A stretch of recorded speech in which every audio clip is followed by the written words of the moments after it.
welcome to another video of Grim Dawn Ashes of Malmeth. So, in today's video we have a new build for everybody. I'm really excited to talk about this build. It's a Devastation build.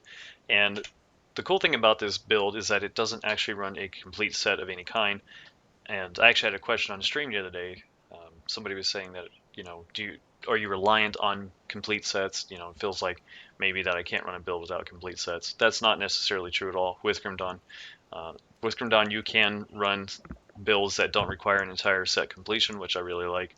But I don't want to make this video too long. Let's get into the build, and I will point out the important key factors and components with this setup. As always, guys, this build has room to grow. Every build that I do, every character I make, it always has room for improvement, so I might change some things and update it as I go. First thing I'd like to talk about is Decree of Aldrich. The most important thing about this build is we're trying to convert as much elemental damage as we can into Aether. That's a really important stat when running this setup. The reason that is because we're trying to make our Devastation and every other type of damage we're doing, we're going to be raining like triple Devastations more or less. We're trying to convert all of that damage that we can on all of those effects all the way into Aether as much as possible. So that's going to be really important. So this probably is a must. I wouldn't pass this up for this setup. Diviner's Raiment, again, this is probably a must. We have 30% elemental damage converted to Aether. Again, I know we're not getting any percent Aether damage on this, but we are getting 2 to Spectral Binding, 2 to Maven's Sphere Protection, and that conversion, and I have done testing. This conversion typically gives you more DPS than any percent Aether damage chest armor you can put on. The belt, Mythical Cord of Violent Decay, is going to be really valuable. 54% fire damage converted to Aether. Again, this is a huge damage conversion for us. Whenever it names a specific element type, like when it says 54% fire damage converted to Aether, you actually get more conversion out of that. I know that sounds strange, but elemental conversion isn't the full-on 40% value of whatever is there, if that makes sense, at least from what I've noticed. Alright, so moving on, we're going to the Occultist Turnox's Aether Tomb of Arcane Blaze. What you really want is Sandstorm Turnox's Aether Tomb of Arcane Blaze, but this is working pretty good. Sandstorm gives you the physical resistance prefix, which is really nice, but this was the next best thing, and this is the best thing that I found so far. Getting that minus 3-second skill recharge to Devastation, that's very important and valuable here. Getting the Arcane Tempest proc, that's a lot of extra damage, main hand damage, fire damage, Aether damage, and we're converting a good portion of that fire over into Aether as well, so this is going to be a really nice nuke with this setup.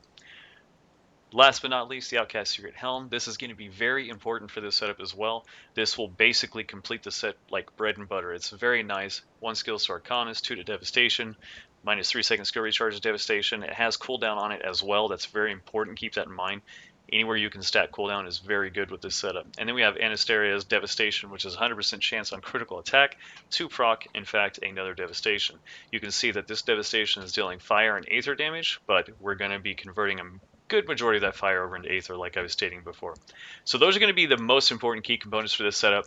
Like I said, I will leave a Grim tool showing you what other items I use and the stat allocation, which is subject to change. Highlight the rings real quick. And that's what we're running there. That's the gear that we're running. Let's go over the skills real quick. Again, Grim tools will be provided. One thing that I do want to point out is we took Star Pact, and I know that seems a little strange. Some people have asked me, why didn't you take Reckless Power? The reason I didn't is because we really, again, want to stack that cooldown. 13% cooldown reduction. So we're trying to get as much cooldown reduction as possible.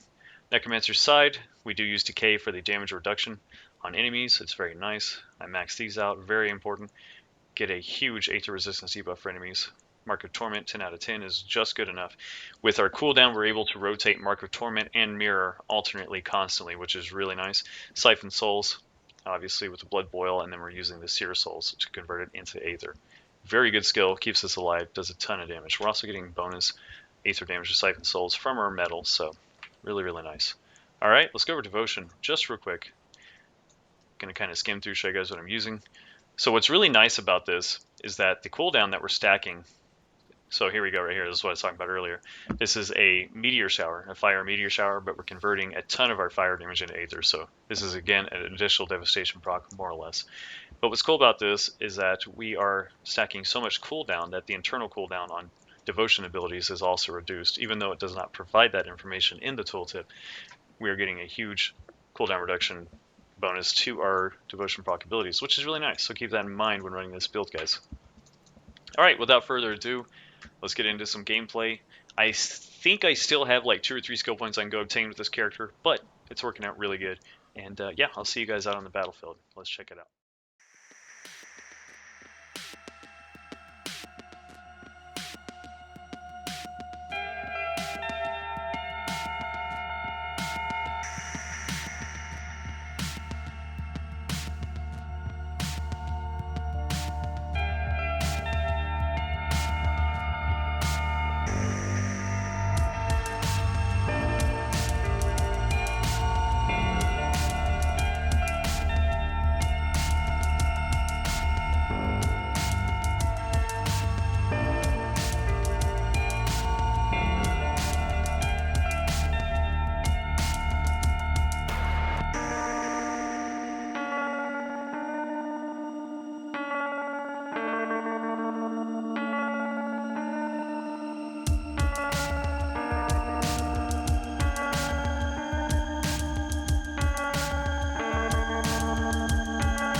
Well, there you have it, guys. As you can see, this build is very strong, so if you guys are interested, give it a go. It's a lot of fun, does a ton of damage, lots of AoE, pretty much makes it rain. If you guys like this video, please leave a like, subscribe, comment, and I will talk to you guys next time. Thanks for watching. Everybody take care.